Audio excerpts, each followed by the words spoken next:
Ladies and gentlemen, good day and welcome to the Ventive Hospitality Limited Q4 and full year FY’25 earnings conference call. As a reminder, all participant line will be in listen-only mode, and there will be an opportunity for you to ask questions after the presentation concludes. Should you need assistance during the conference call, please signal an operator by pressing star then 0 on your touchtone phone. Please note that this conference is being recorded. The audio archive, transcription, financial statements, and other documents related to the quarter will be made available on the company's website. We have with us today from the management team of Ventive Hospitality Limited, represented by Mr. Ranjit Batra, Chief Executive Officer, Mr. Paresh Bafna, Chief Financial Officer, Mr. Milind Warekar, Executive Vice President, Finance and Investor Relations, and Mr. Kedar Shirali, Advisor, Investor Relations. Please note that the Ventive Hospitality Limited do not provide specific revenue or earnings guidance. Anything said on this call will reflect management outlook for the future, or which could be constructed as a forward-looking statement must be viewed in conjunction with the risk that the company faces. These risks are outlined in the second slide of earnings update presentation available on company's website. I now hand the conference over to Mr. Ranjit Batra. Thank you, and over to you, sir. Good afternoon, everyone, and thank you for joining the call today. We've delivered our best ever quarterly performance in Q4, closing our first financial year as a public listed company at an all-time high. We hit two important milestones. Our consolidated revenue for the full year crossed 2,000 crore mark, while our EBITDA for the year crossed 1,000 crore mark on a pro forma basis. This positions us amongst the top 4 listed hospitality companies in the country. For the quarter, we had set ourselves clear targets for ADR and occupancy, improvements to drive revenue and EBITDA growth. I'm proud to say that we delivered on both the objectives, as you can see from the numbers. Let me walk you through some overall performances. In Q4, our consolidated revenue was 717 crores, a growth of 20% year-on-year. EBITDA for the quarter was 371 crores, a growth of 23%. Consolidated EBITDA margin for the quarter was 52%, one of the highest in the industry. The EBITDA margin was at 46% in our India hospitality business and 47% in Maldives. FY’25 consolidated revenue was 2160 crores, growing 13% year-on-year. Our full year EBITDA was at 1,012 crores, growing 16% higher over the previous year. EBITDA margins were at 47% at consolidated level and 37 and 32 in India and Maldives hotels, respectively. Our Indian hospitality business recorded a 25% revenue growth in Q4 and 15% growth for the full year, driven by a robust improvement in pricing and occupancy. In India, our dynamic revenue management strategies helped us to grow Q4 ADR by 16% year-on-year to 12,571, while full year ADR grew 10% over the previous year to 11,076, showing our power pricing and reinforcing our premium positioning. Our focus on MICE and weddings helped us to drive up weekend occupancy to 65% in Q4, resulting in occupancy expanding 4 percentage points to 71%. Full year occupancy also improved 4 percentage points to 65.5%. This translated to our RevPAR growing at a standout 24% in Q4 to almost 9,000 rupees, while the industry grew at 18%. Our TRevPAR also grew at 25% to 16,531 rupees in Q4. Comparing the TRevPAR with RevPAR, you can see that we earned almost as much revenue from F&B, banquets, and other services as we did from room revenue. This is an important customer validation to further highlight our portfolio strengths in F&B. For the full year, our RevPAR grew 18% to 7,256, and our TRevPAR grew 15% to 13,347. Our flagship properties stood out once again with stellar operating metrics in Q4. JW Marriott Pune posted 19% RevPAR growth, driven by robust MICE and F&B performance. Aloft ORR in Bangalore achieved a remarkable 43% growth in RevPAR. Our Indian hotels hosted over 200 MICE events, contributing 20% of hotel revenues. Revenue from weddings also went up 40% in the quarter. Moving to Maldives, I'm proud to report that our portfolio continued to perform well. Our revenues in Q4 grew 27% and full year revenue grew 18% over previous year.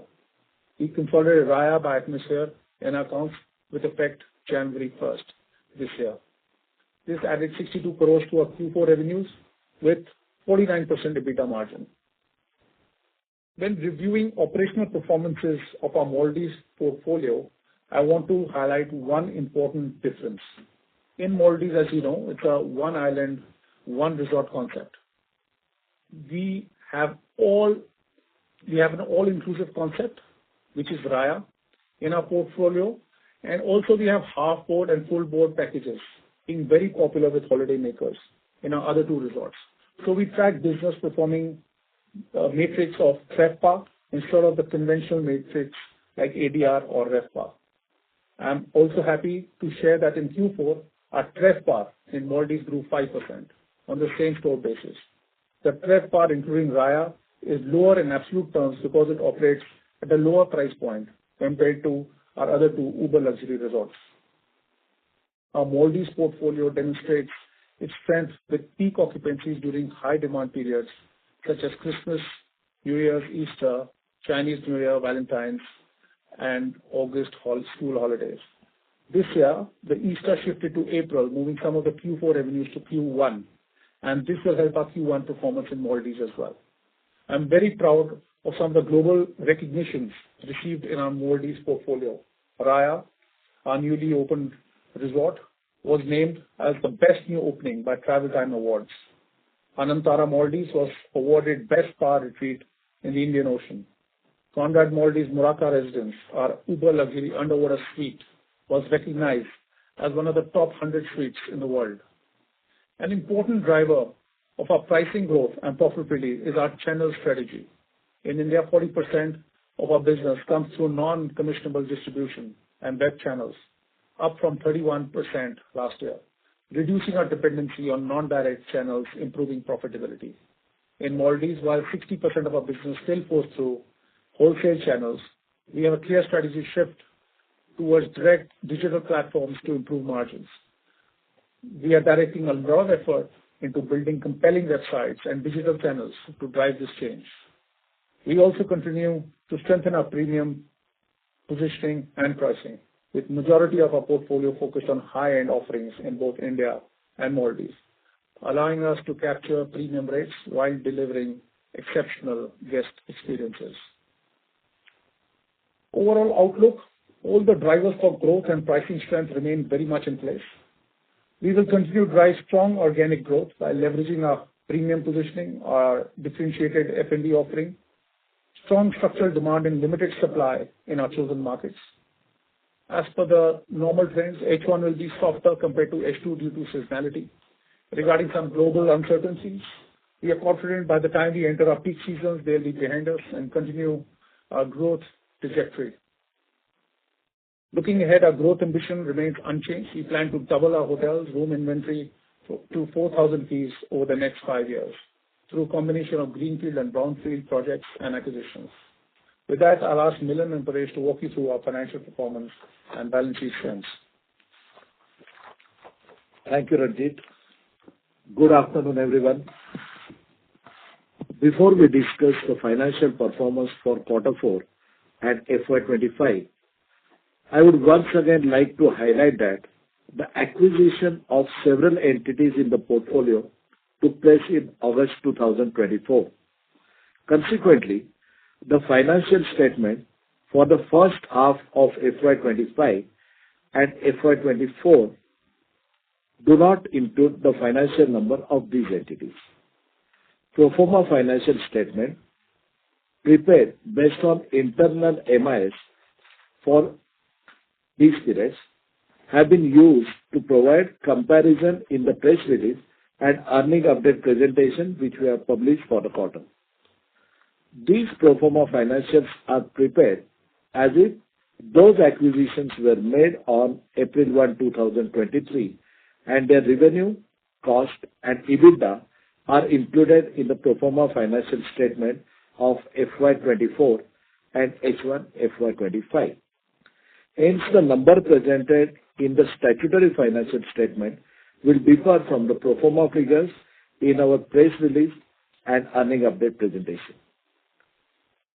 Let me begin with Q4 FY'25 headline numbers. Our consolidated revenue in Q4 was rupees 717 crores, a growth of 20% year-on-year.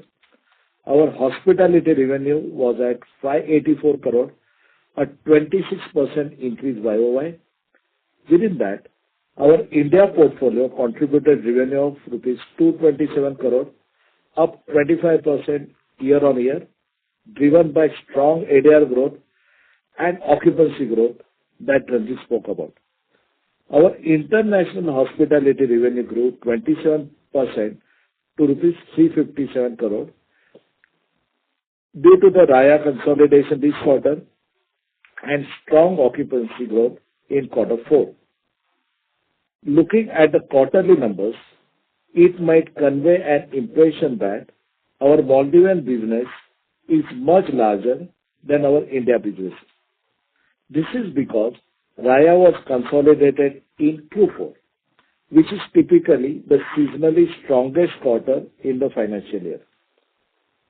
On full year basis, our Maldivian properties contributed 54% of our total revenue versus 46% from our India business. Moving on to profitability, our consolidated EBITDA in Q4 was at 371 crores, a growth of 23% YOY. Our EBITDA margin was at 52%, one of the highest in the industry. Our hospitality business contributed an EBITDA of rupees 270 crore, a growth of 47%. Within that, our India properties crossed rupees 100 crore mark per quarter milestone with the EBITDA of rupees 104 crores. You might have noticed that this arithmetically translated into growth of 76% year-on-year over the pro forma numbers of the same quarter last year. This is due to one-time expenses of rupees 100 crore, which depressed the EBITDA of last year, and income of rupees 10.5 crores on account of government grants. Government grants will be accounted on quarter-on-quarter basis in the subsequent year. Adjusting for this, the EBITDA growth will be 33%. Our Maldivian resorts generated EBITDA of rupees 166 crores in Q4, a growth of 33% YOY. EBITDA margin of our Indian hospitality was 46%, while that of our Maldivian business was 47%. The expansion largely driven by operating leverages and prudent cost management. As I mentioned earlier, this is the seasonally strongest quarter in Maldives, with Q4 contributing to 37% of Maldives' full year revenue and 55% of Maldives' full year EBITDA on same-store basis. For the full year, our consolidated revenue was 2160 crores, representing 13% year-on-year growth. Our hospitality revenue was at 1604 crore, a growth of 17% over the prior year. Within that, our Indian hotels contributed rupees 742 crore, up 15% over the prior year, while our international revenue grew by 18% to rupees 862 crore. Our full year consolidated EBITDA was rupees 1012 crore, a growth of 16% over the prior year. Consolidated margin was 47%, up 130 basis points over the prior year on pro forma basis. Our India hospitality business contributed rupees 273 crore of EBITDA, up 31% year-on-year, while our international properties contributed EBITDA of rupees 280 crore, a robust growth of 38% year-on-year. EBITDA margins of our Indian business was 37%, while that of international portfolio was at 32%, both expanding by around 500 basis points over prior year. Let me also point out here that our premium positioning and pricing power across our flagship luxury properties significantly boost our profitability and positions us among the top 4 listed companies in this sector. We have one of the highest revenue per key in India, a little shy of rupees 50 lakhs, despite our limited presence in gateway cities. Our EBITDA per key in India at rupees 18 lakhs is also one of the highest in the industry. Finally, a word on our annuity assets. These prime commercial real estate and retail properties in our portfolio provide tremendous resilience to our business, especially during volatile times like what we just went through, with their stable and predictable cash flow. Our annuity revenue in quarter 4 was at rupees 125 crore, up 5% YOY, while EBITDA was at rupees 111 crore, 111 crore, a growth of 5% YOY. For the full year, our annuity revenue was at 483 crore and EBITDA was at 437 crore. Now I request Paresh to take you through our debt summary. Thank you, Milind and Ranjit. Good afternoon, everyone. We maintain a strong balance sheet with a consolidated gross debt of 2,306 crores. This includes 1,340 crores in rupee-denominated debt and 113 million, equivalent to 965 crores in USD-denominated debt for our Maldives hotels. Our consolidated cash balance stands at 560 crores, resulting in a net debt of rupees 1,745 crores. Our cost of finance is very competitive in the market. As on 31st March, rates were at 8.24% for rupee-denominated loans and 7.7% for USD-denominated loans. We have seen further reductions post-March of around 15 basis points in the overall cost of funds. Our net debt to EBITDA ratio is at 1.7, one of the lowest in the industry. At a current level of debt in India and a 6x multiple, the company can raise additional LRD debt of rupees 1,300 crores based on a FY'25 annuity EBITDA of rupees 437 crores. We have received strong credit ratings, with CRISIL assigning us AA rating stable and one of our material subsidiaries, Panchasheel Corporate Park, receiving AA plus rating stable. These robust financial fundamentals, combined with our conservative leverage, provide a solid foundation for growth initiatives. With that, we would now like to open the line for questions. Thank you. Thank you very much.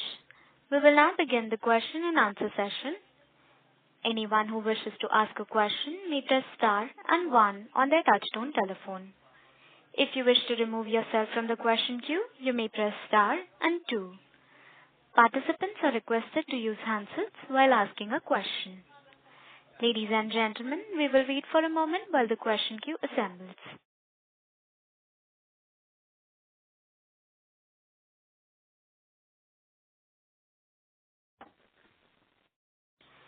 Participants who wish to ask a question may press star and 1.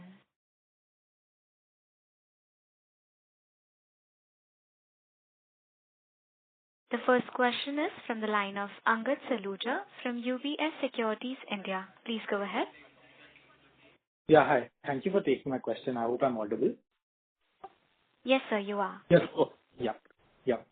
So my first question is that I think in your opening remarks, you did mention about, almost doubling your number of keys from 2,000 odd right now to 4,000 plus over the next 5 years. I just wanted to understand, what would be a mix of, acquisitions versus development properties within that? Like, how are you looking at that? Yeah. Good evening, Angad. Thank you for your question. So let me give you a little flavor on how we're gonna reach 400 keys. Our vision continues to double our room inventory in the next 5 years, as we've done so in the previous 5 years. About our growth in the next 5 years, going up to 400 keys. What I can do is give you a breakup. Before that, I'll like to reintegrate that we have actually had a growth of, we've doubled our portfolio in the last 5 years. So we have already proven that we can, and we'll continue to do the same going forward. Just a breakup on the keys. We have announced pipeline of 367 keys in the 3 different cities, Varanasi, Sri Lanka, and the additional rebranding aloft to AC by Marriott in Bangalore, Whitefield. That's 367. We have 900 keys in the ROFO. The big box being in Navi Mumbai. That's a combination between a JW and a Moxie, and 2 more Moxies in integrated business parks in Pune. One of 150 and the other of 250 keys. So the balance, we will be looking at a branded villa project around 300 keys. It's very, very close to signing an MOU for 2 big land parcels. And the balance, which is the remainder 500 keys, will be covered through acquisitions. And that's our plan. Got it. And just to follow up on that, in terms of funding the acquisitions as well, what sort of debt and equity are you comfortable with? I think in the last 1 year, there's been, significant focus on deleveraging as well, and I think that's visible in your net debt levels. But going ahead, with the number of keys that you intend to add, how are you looking at that bit to shape up, and what are the the levels that you are comfortable with, Ranu? So Angad, Milind here, let me take this question. To fund this ambitious growth plan of 2,000 rooms will require significant capital expenditure. Assuming a mix of luxury and upscale hotels with a capex of around 2.5 crore per key, we estimate around 5,000 crore will be needed over the next 5 years, right? Our existing assets in India and Maldives, we expect to generate generating substantial EBITDA.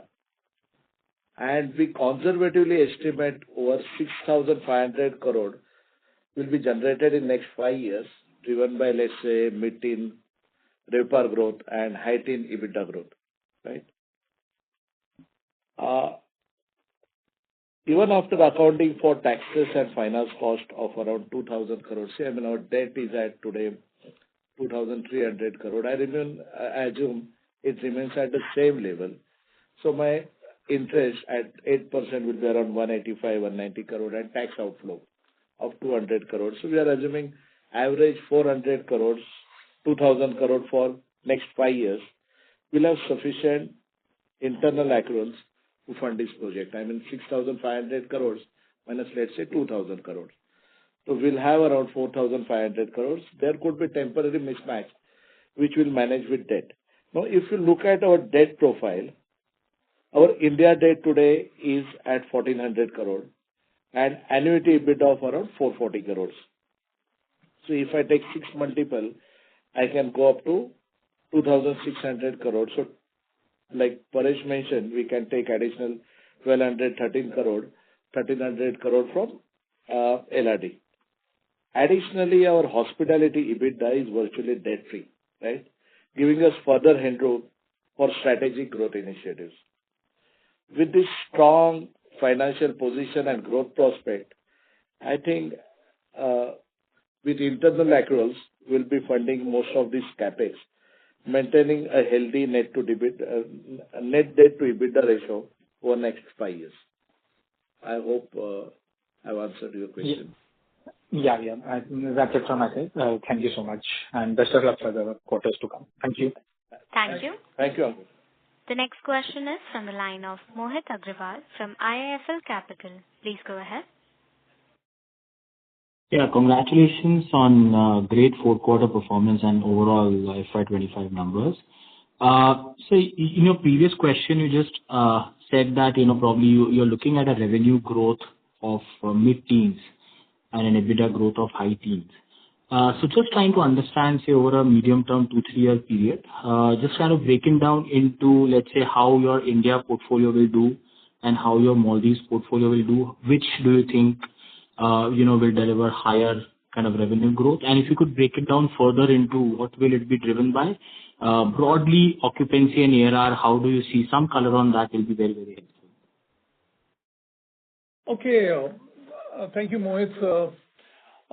Over the next 5 years, we see both organic growth, that is through our existing properties, and inorganic growth from our additional keys. Let me tell you a little bit about the existing properties. So from our additional 1,000 crores will come from our existing properties driven by occupancy, mainly stabilizing at 70-75% in India, and about 10% ADR growth. While in Maldives, we will stabilize our occupancies at around 65% occupancy with about 10% RevPAR growth. So this is pretty much how we're going to go from existing properties, and they will be, as per the question about the split, there will be 40% in India and 60% in Maldives as revenue split. The inorganic growth will come from acquisitions, like I mentioned before, and key additions, another 1,000 crores added in revenue. And overall story, that's doubling our revenue from 2,000 to 4,000 crores. So Mohit, further to what Ranjit said, I mean, when you analyze, look at the hotel operating cost structure, certain costs such as payroll, utilities, repairs, and upkeep are relatively fixed, right, and tend to rise with inflation. On the other hand, costs like fees to operators, sales and marketing contribution are variable in nature and directly linked to the top line, right?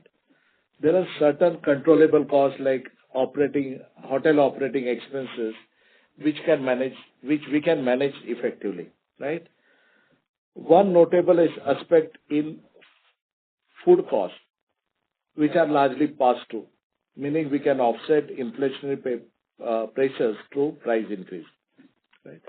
So the key driver of profitability is operating leverage, which Ranjit had just mentioned, and we are expecting mid-teen revenue growth from occupancy as well as ADR, and which will translate into high-teen EBITDA growth. And that will take our EBITDA organically from our 1,000 crores to around 1,700 crores. And revenue we expect to go from 2,000 crores to 3,000 crores. Sure, sir. This is very clear. And sir, now that you've spoke about profitability, you gave these numbers, the EBITDA margin numbers, 46% for the India portfolio and 47% for Maldives. So, and you also mentioned that, so we understand that Maldives would typically have a higher cost structure. So, and Maldives has kind of marginally outperformed the India portfolio in terms of margins. So, if you could explain that, if that is sustainable, and also if you could explain that, probably is it due to the consolidation of Raya that you started this quarter? So some color on that as well. So margins, our India portfolio margins today are at 37%, right? So our internal target is to take it to around 42% in next 2-3 years. And Maldives from 32 to 35, 36. So how do we do this? I mean, we are confident. I mean, there is great demand from GCC and high-end manufacturing in Pune micro market, and no new supply in luxury segment. So which will drive our revenue as well as EBITDA and EBITDA margins, right? I hope I've answered your question, or you have any further? No, I think this is perfect. I'm just trying to understand that, typically, your Maldives margins are lower. This quarter, it seems the Maldives margins are higher, right? Marginally. So, yeah, Mohit, let me come in here. I think I understand your question. I'll probably answer it in two parts, India and Maldives. So over the last 1 year, what we've done is actually we've improved our margins by 500 bits, and we'll continue to improve that through operating leverage, as you know, with both ADRs and occupancy growth and cost efficiencies. Currently, the margins in India, which is around 37% for the full year, we are targeting around 42. As you can see, we've already covered quite a lot with all the operating leverage coming in. And Maldives, we've also done the same thing. We've had the same story in Maldives. We've improved our margins by 500 base points, which I think is a fantastic achievement. We are at 32% margin, and our target is reach 33, 35, which is pretty much the industry benchmark there. And you rightly mentioned that Maldives works on typical higher fixed costs. It's like running a little mini city. And, you have to look at also a little bit on Maldives EBITDA terms. So it's absolute numbers. Sure. Great. So then lastly, Q4 margins are higher also because of the higher ADRs and occupancies in Maldives. Understood, sir. And lastly, sir, is it possible to provide the full year, revenue EBITDA PAT for Raya? Yeah, sure. So we have started consolidating Raya by Atmosphere from 1st January. So the revenue was around 62 crore rupees and EBITDA was 30 crore rupees, a 49% EBITDA margin. This being seasonally stronger quarter, the margins are strong. As I mentioned before, just to give you a little bit more flavor on Raya, we had the best new opening. We consolidated numbers in the last quarter. We had some phenomenal occupancy at 71% and our margin at 49%. And we expect Raya to close in line with the budgets for FY'26 as well. So we are very, very pleased with this opening. I think it's a talk of Maldives, how well Raya is actually positioned so quickly. Maybe I'd like to also elaborate for some people who don't know, Raya is a bit of a unique concept. So I'll take this opportunity to elaborate. It's an all-inclusive concept, which is actually one of the fastest growing concepts in leisure travel consumption patterns. And we are right there with the right product at the right price. Sure. Great, sir. Those were my questions. Thanks and all the best. Thank you. Thank you. The next question is from the line of Achal Kumar from HSBC. Please go ahead. Hi. Thanks for taking Sorry to interrupt, sir. I would request you to please use your handset. Just a second, please. Am I audible now? Yes, sir. Yeah, perfect. Hi. So my first question is around Pune market. So basically, we can see there is a growth in Pune. There are a lot of new GCCs coming. So what kind of impact have you seen in the Pune market in terms of demand? And did you speak to the corporates and all, and did you sign new corporate contracts? So how does the situation looks like in terms of Pune market because of GCC and any concrete evidence in terms of more business coming in from your corporate discussions? Yeah, hi, Achal. I think we are headquartered in Pune, so we understand Pune quite a lot. And considering, our promoters also on the real estate space, this is a fairly straightforward question. I would like to draw your attention towards more on the hospitality front. I think that's what the question is. Yeah. The important factor here to note, of course, is that Pune has very limited or no supply in the luxury market. And one of the reasons why I feel our hotel portfolio in Pune will continue to grow is one of the single biggest reason. The other is the fact that we actually dominate the luxury space with around over 65% of the inventory that we control. This is also pegged against the office space in Pune, which is I think currently it's increasing at around 40 million square feet over the next 5 years. Pune will see 70 million square feet going up to 110 million square feet, which will be easily consumed. And there are some other key drivers to give you the flavor of Pune. I think out of the 40 million, 25 million is coming in the east and 15 is coming in the west. The west being, a home for most of the automobile companies like Hyundai, and then there is a mix of GCC, Microsoft, TCS, and all that new companies setting up shop. Big change in infrastructure. So that is the new Navi Mumbai airport. I feel is going to further, propel demand in Pune. The connectivity will become even closer and faster, especially to the international destinations. And one of our key strengths with our mixed-use development, where we have hotels adjacent to A-grade commercial office space. Our mixed-use development contribute to actually very stable 25% occupancies to our hotels from the corporate segment. So that itself is a huge advantage that we have. This is pretty much, giving you a flavor of how Pune market is. Achal, further to what Ranjit said, for quarter four, let's take 2 of our flagship hotels. We were able to drive rates. Rates, we were north of 19,000 JW. We were close to 15,000. Occupancy were also very good. So as occupancy picks up, we'll be able to drive the rate further.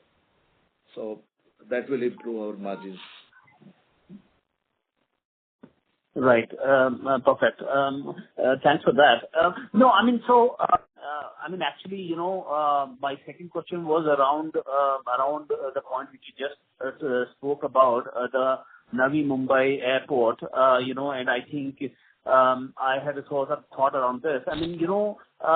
What I want to understand is that do you think Navi Mumbai airport could actually be negative for the Pune market? And why I'm asking is because, I think given that infrastructure, such a nice road between the Navi Mumbai and Pune and the distance is shortened, do you think people can actually come stay in Navi Mumbai and do the morning, evening rather than staying at Pune, since the roads are good, since the transit time is less?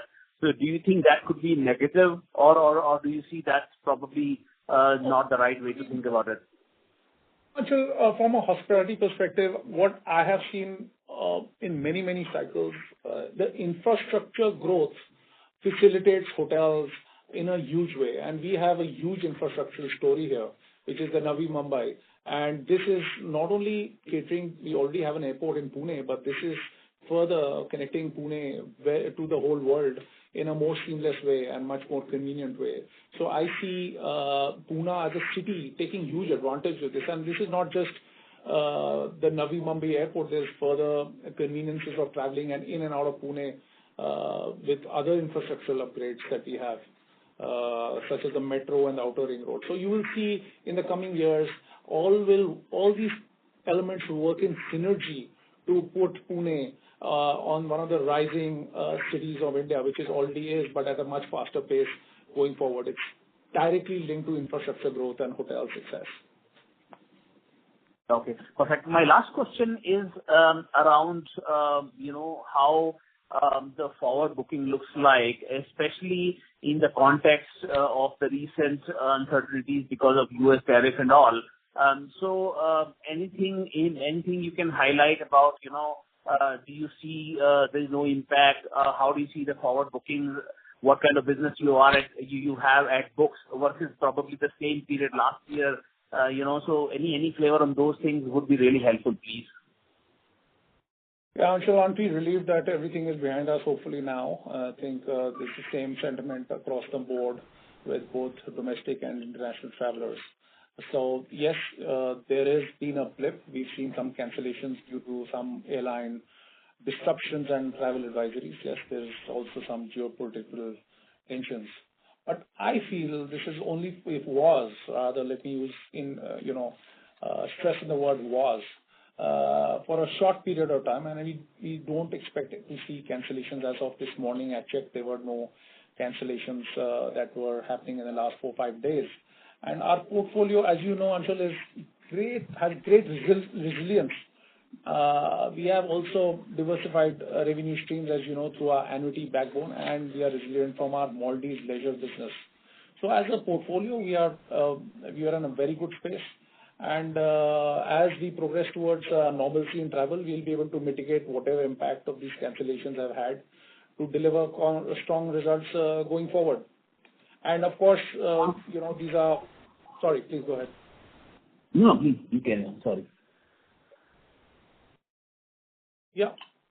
And we believe that we have great assets, we have great partners, we have great channel distributions, and we will fire, and we're already firing as and when, as we speak.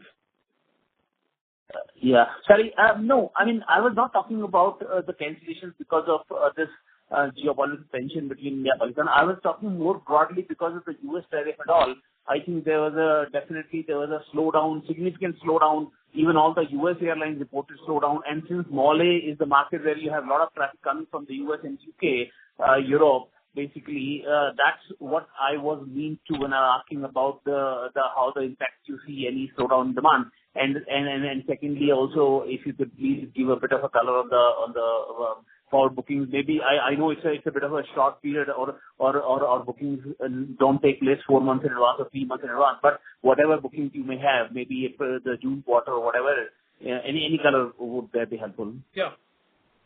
So I answered a little bit about India, but I understood from the question that you wanted to know a flavor from Maldives as well. And from our current Indian revenue management team, we are not seeing any huge downward trend through the US tariff situation that you're mentioning. We just came out of a very strong quarter, and our bookings are looking pretty strong in this quarter in India as well. As far as Maldives is concerned, the beauty of Maldives is that it's provided from a very well diversified customer profile from all over the world. It doesn't really depend on a particular country as a source of foreign tourist arrivals. US, if you see the latest numbers, is only 3% of the entire Maldives inbound tourism. So very well spread.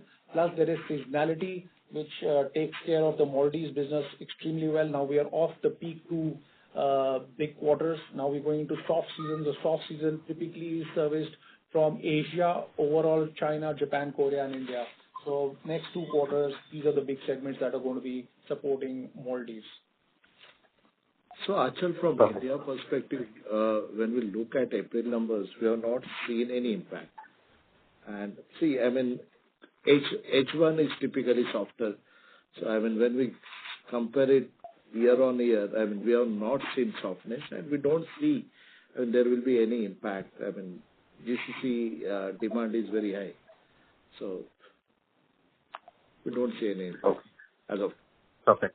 Thank you so much. Thank you. And wish you good luck. Achal, was I able to be convincing on the Maldives front with my answer, or you would like me to elaborate? No, I think that's fine. That's fine. Thank you. Thank you. Thank you. The next question is from the line of Vaibhav Mole from Yes Securities. Please go ahead.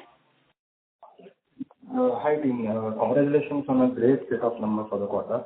I had a couple of questions on your Maldives business. So firstly, you mentioned that you are targeting to increase the occupancies from current level of 57-58% to 65% odd levels.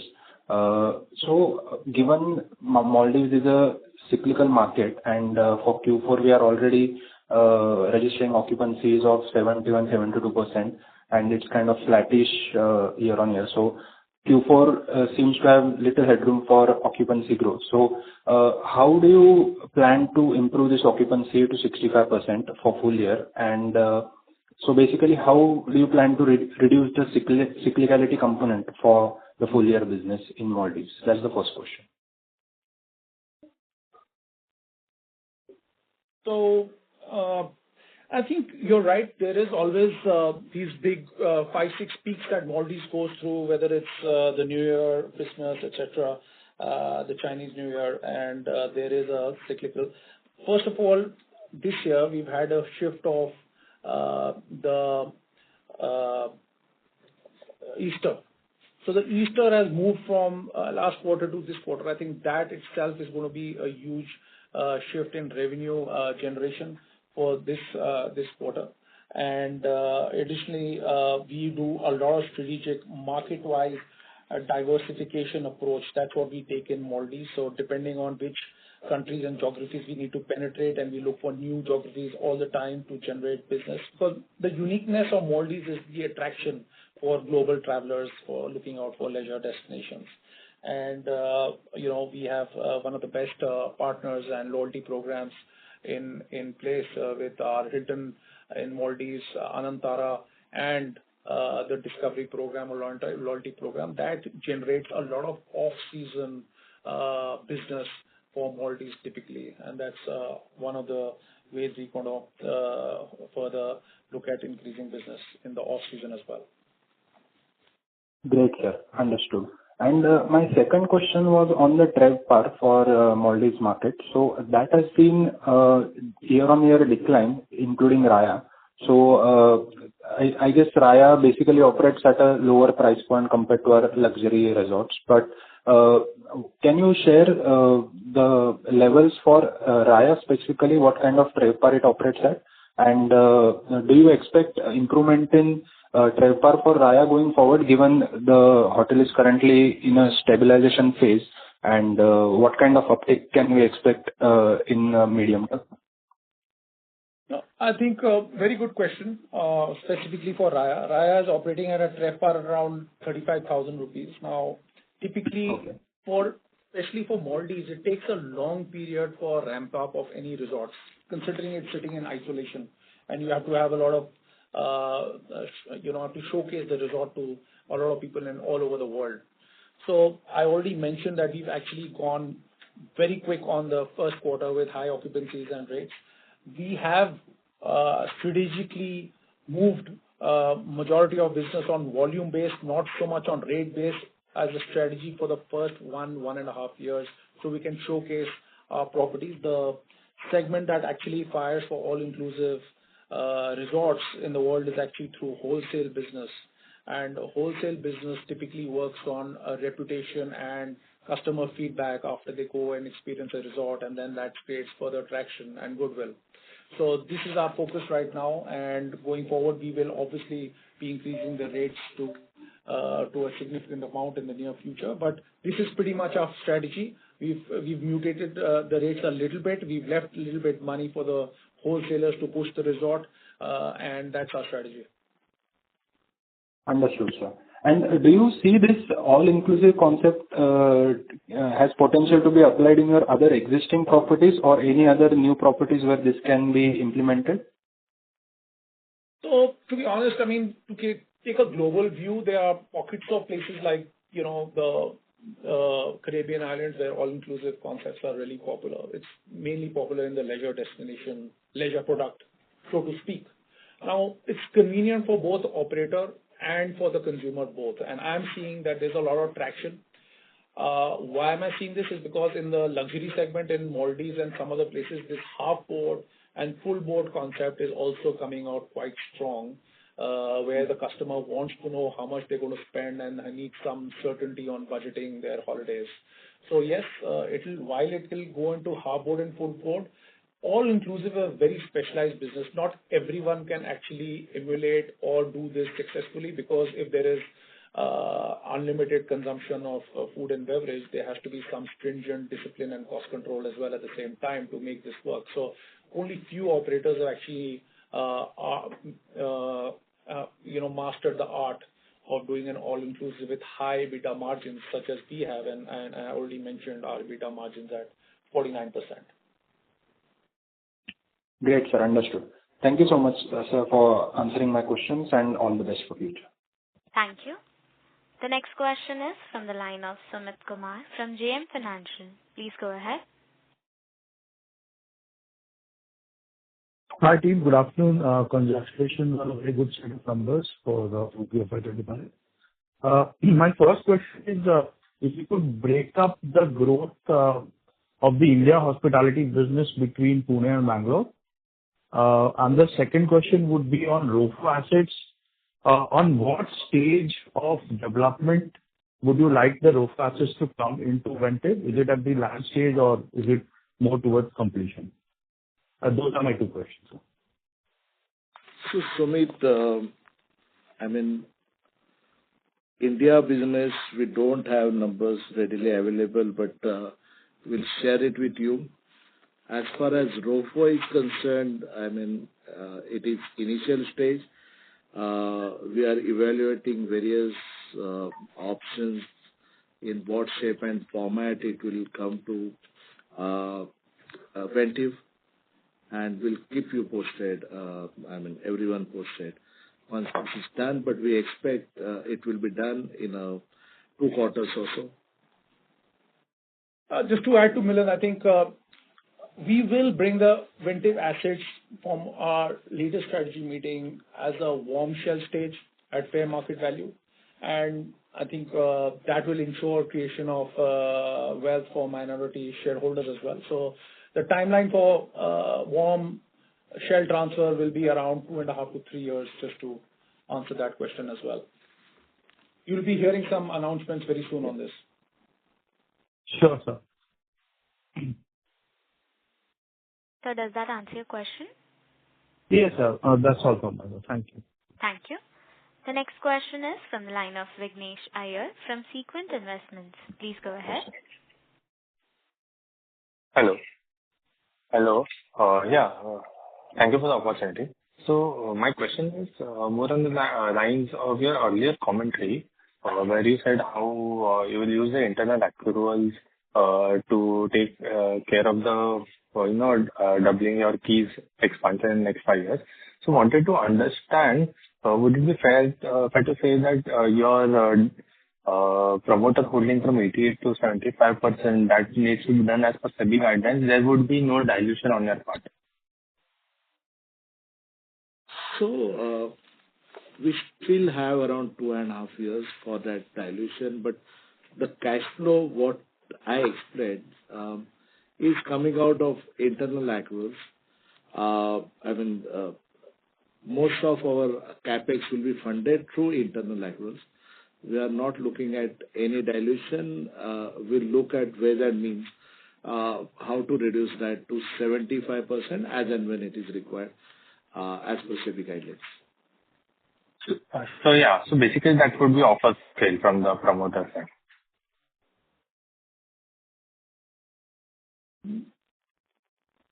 Not necessary, Vignesh. So, Okay, because your calculation based on, EBITDA minus tax and interest, which is your accrual